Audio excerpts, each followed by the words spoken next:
Income తీసుకోవడం. Very good. ఇక్కడ మీ dreams, మీ కళలు ఎక్కువ చెప్తే దాన్ని బట్టి నేను సొల్యూషన్ చేయడానికి వచ్చాను. మీరు ఒక డాక్టర్ దగ్గర పోయింది, ఆ డాక్టర్ దగ్గర పోయిన తర్వాత సైలెంట్ కూర్చుంటే ఆయన ఏమన్నాడు? ఏదో ఒకటి చెప్పాలి. చెప్పకపోతే ఆయన ఏమంటాడు? ఏం చెప్పాలి. నాకు జ్వరం వచ్చింది, నాకు కడుపు వేస్తుంది, నాకు తలకాయ వేస్తుంది, నాకు ఏదో ఒకటి చెప్తే ఆయన నాకు చూసి రాసి తెచ్చుకోవాలి. మరి మీరు ఎందుకు వచ్చినా నాకు తెలవాలి కదా.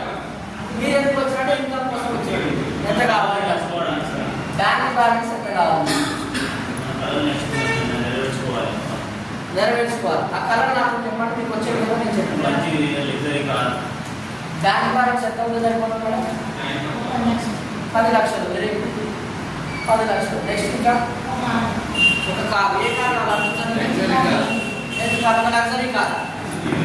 మీరు అన్ని కార్లు రాసుకోండి. తర్వాత మంచి హౌస్ కావాలి, కూడా హౌస్. నెక్స్ట్ ఇంకా education, children's education. Very good. ఒకసారి క్లాస్ పెట్టండి.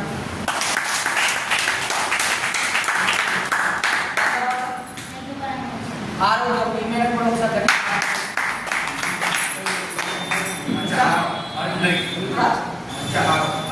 మంచి ఆహారం వచ్చేసింది సార్. ఎంత వచ్చేస్తారు?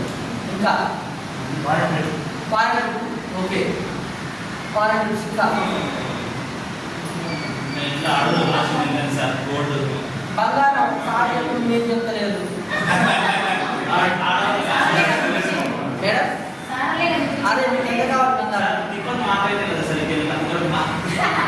ఎంత కావాలి బంగారం? ఎంత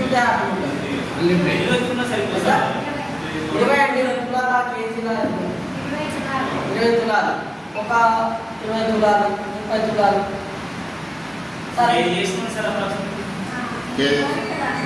సరే కోరికలు అనంత ఇవన్నీ కలిపి నేను ఒక బ్యాంక్ బ్యాలెన్స్ 10 లక్షలు, లగ్జరీ కార్ కొనాలన్నా ఒక 30 లక్షలు, ఒక ఇల్లు కట్టాలన్నా 1,50 లక్షలు, చిల్డ్రన్స్ ఎడ్యుకేషన్ కలిపి 1 కోటి రూపాయలు, హెల్త్ ఒక 50 లక్షలు ఇస్తున్నాం, ఫారెన్ టూర్స్ ఒక 20 లక్షలు ఇస్తున్నాం. 20 తులాల బంగారం 20 లక్షల రూపాయలు, 20 లక్షలు. ఎంత అయింది సార్? ఇదంతా లెక్క చేయాలి. అది తర్వాత ఆ తర్వాత సేవ అనేది మనం దేవుడి మీద చేద్దాం. అది కూడా మంచిది. కానీ ఇప్పుడు చెప్పిన అది 40, 1 కోటి 90 మొత్తం 4 కోట్లైందా?